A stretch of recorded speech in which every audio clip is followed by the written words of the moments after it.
তুমি জানো যে একটা ভুল সিদ্ধান্ত একটা গোটা টিমের ভবিষ্যতের শেষ করে দিতে পারে। আর সেই ভুল সিদ্ধান্তটা যদি নেয় কলকাতা নাইট রাইডার্স, তবে 2026 সালের আইপিএল এ তার মাসুল হয়তো গুনতে হবে বড় ভাবে। কারণ কেকেআর এখন এমন 5 জন গুরুত্বপূর্ণ প্লেয়ারকে রিলিজ করতে ভাবছে, যাদের হারালে হয়তো গোটা টিমের ভাবসাম্য নষ্ট হয়ে যাবে। আজকের ভিডিওতে জানতে পারবো আমরা যে সেই 5 জন দুর্দাংশ খেলোয়াড় এবং কেন তাদেরকে রিলিজ রিলিজ করলে কেকেআর এর জন্য সবচেয়ে বড় ভুল সিদ্ধান্ত হবে, সেই বিষয় নিয়ে আজকে আলোচনা করব। তো চলো, তুমি তার আগে তুমি যদি কেকেআর এর ফ্যান হয়ে থাকো তো কমেন্টে লিখে দাও আমি কেকেআর। তো চলো ভিডিও যাওয়া যাক।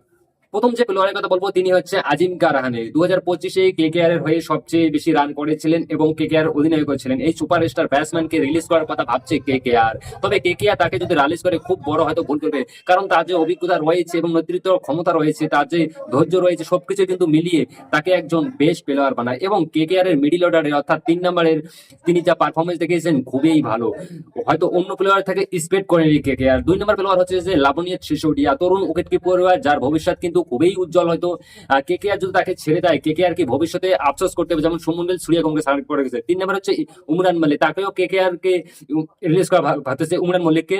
কিন্তু একমাত্র ভারতীয় পেসার জসপ্রীত প্রতিপক্ষদের উইকেট উকড়িয়ে দিতে পারে উমরান মল্লিক। মোটামুটি ভাবে খুব ভালোই পারফরমেন্স দেখাচ্ছে উমরান মল্লিক। তিনি একটাও আইপিএল ম্যাচ খেলেন, তবে কেকেআর ক্যাম্পের সঙ্গে কিন্তু ছিল, সেখানে ভালো পারফরমেন্স করেছে বলে শোনা যাচ্ছে। কেকেআর যদি তাকে রিলিজ করে তাহলে এটা হয়তো কেকেআর এর জন্য একটা বড় ভুল হয়ে যাবে। আর 4 নম্বর প্লেয়ার হচ্ছে মনীষ পান্ডে, মিডিল একজন অভিজ্ঞ ব্যাটসম্যান। স্ট্রাইক রেট রয়েছে 141, অর্থাৎ এই বছর অর্থাৎ আইপিএল 2025-এ 3টা ম্যাচে এখনো পর্যন্ত খেলেছে, 92 রান করেছে।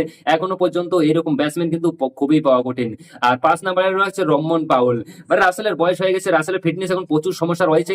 আমার রহমান পাউলকে ওই জন্য এনেছিল। এখন রাসেলের রিপ্লেসমেন্ট হিসেবে আনছিল রহমান পাউলকে। এখন দেখি যে রহমান পাউলও বেশি একটা না। দেখো, আমার মতে যেটা বলে যে হ্যাঁ, বাকি 4 জনকে রিলিজ করে দাও কেকেআর, আজিঙ্কা রাহানেকে রাখ। তারপর আজিঙ্কা রাহানের কিন্তু পারফরমেন্সটা যদি আমরা দেখি, 2 কোটি টাকা প্লেয়ার হিসেবে আজিঙ্কা রাহানের পারফরমেন্স অনেক হাই, অনেক হাই। তাকে যদি কেকেআর রিলিজ করে সেটা একটা ভুল সিদ্ধান্ত হবে, সেটা আমিও এগ্রি করি। তো দেখে